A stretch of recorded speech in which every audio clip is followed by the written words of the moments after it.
Hi guys, this is immigration attorney in US, Marina Shapelsky, and today let's talk about how to switch your pending asylum case to marriage-based green card.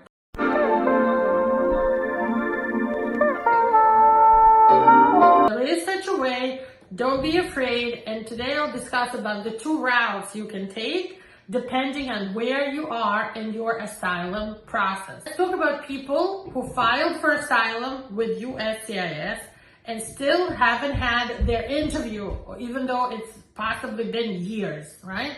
If you have a pending I-589 asylum applications and you get married to a US citizen, you should file the I-130 family petition with the adjustment of status green card application and even advance parole if you wish, all in one packet. You have a right to do this simultaneously. We don't touch the asylum process for now.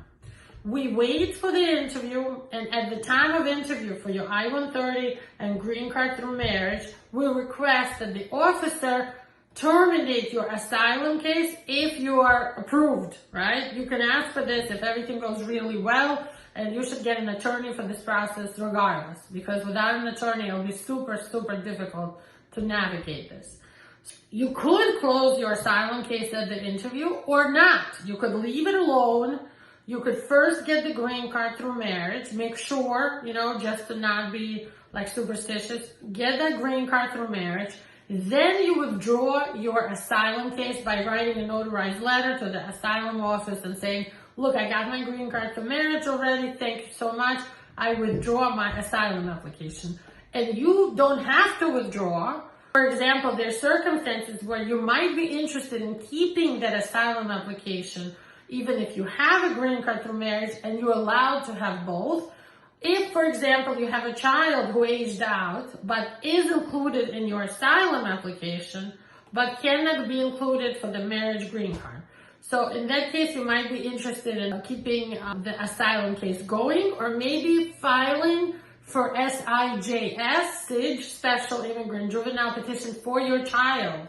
For your child who's under 21 only for SIJ. Okay, let's put that aside. What if you are already in removal proceedings? You have a court hearing set up and scheduled.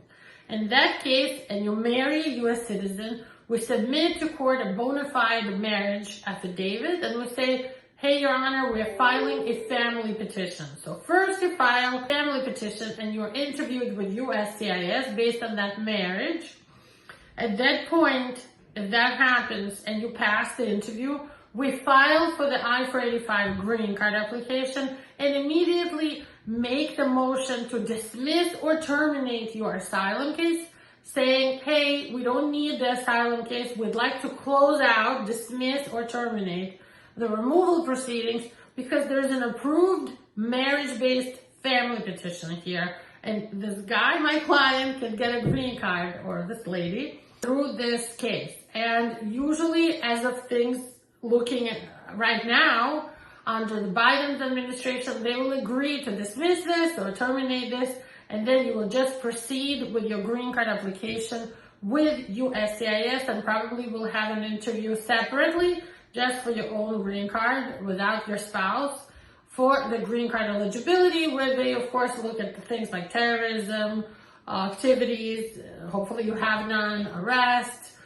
things like that, moral character. So the process for removal proceedings, it looks a little different from when you just filed for asylum with USCIS and you haven't reached court yet.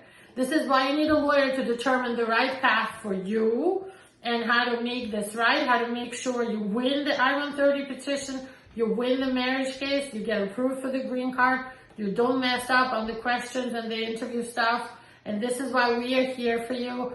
Over 20 years experience. We have an excellent legal team for you. Give us a call today.